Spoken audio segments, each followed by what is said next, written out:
I came up with a number of different principles for designing microinteractions. The first of these kind of principles is, how do we bring the data forward?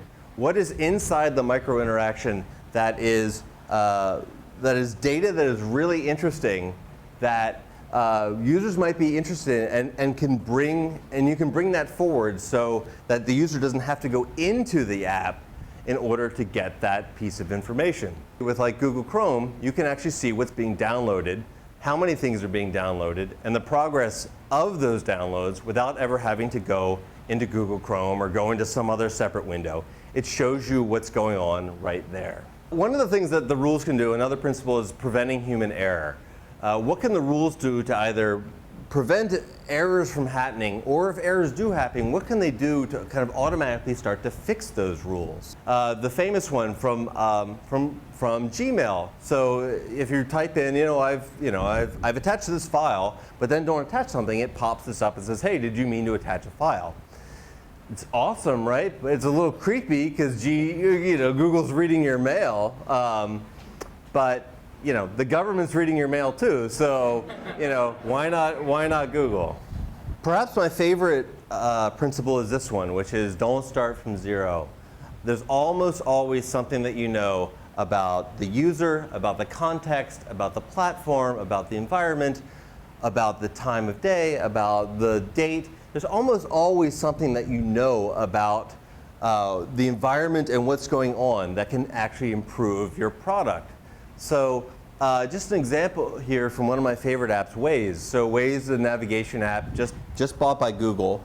And whenever I come out of the office at around 6 o'clock and I get into my car and I turn on Waze, it says, hi Dan, are you driving home? And I never told it to do this. It watched me do it. After a week of doing the same thing, it just started to suggest this. Oh, you're probably going home. It makes a really clever, smart default because it doesn't start from zero.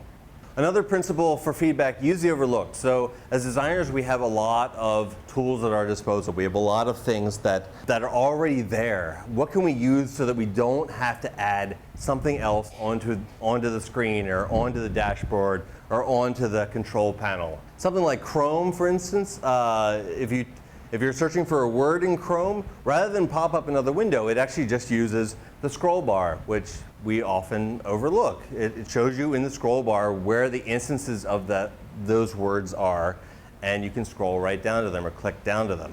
Another great principle for feedback is speaking human. So people like to be addressed how they're used to speaking. If your audience is technical, feel free to make your text technical. But if they're not, speak to them in the language that people expect to be spoken to, the language that they're used to using. People respond to faces. Human beings look at things like the smiling card on Threadless. Oh, that makes people very pleased. How does your product and how does the microinteraction change the next time you go to it, or the third time you go to it, or the 1,000th time you go to it? How does your product evolve over time? This from Foursquare. It actually, 2 years ago today, you found a crazy little app called Foursquare. So it actually tells you like, hey, thanks for hanging out with us. It's a loop that's a year-long loop. You can actually just start to look for them and say, hey, I see that this little thing might be a microinteraction. Maybe it's something that we should spend a little time on. Or something will come up in prototyping and it's like, wow, this might be a nice signature moment for us to spend some time on and really polish this little bit. So you can definitely look for all these little things, and by tweaking them, tuning them with the different parts of the microinteraction, you can make them a little more interesting.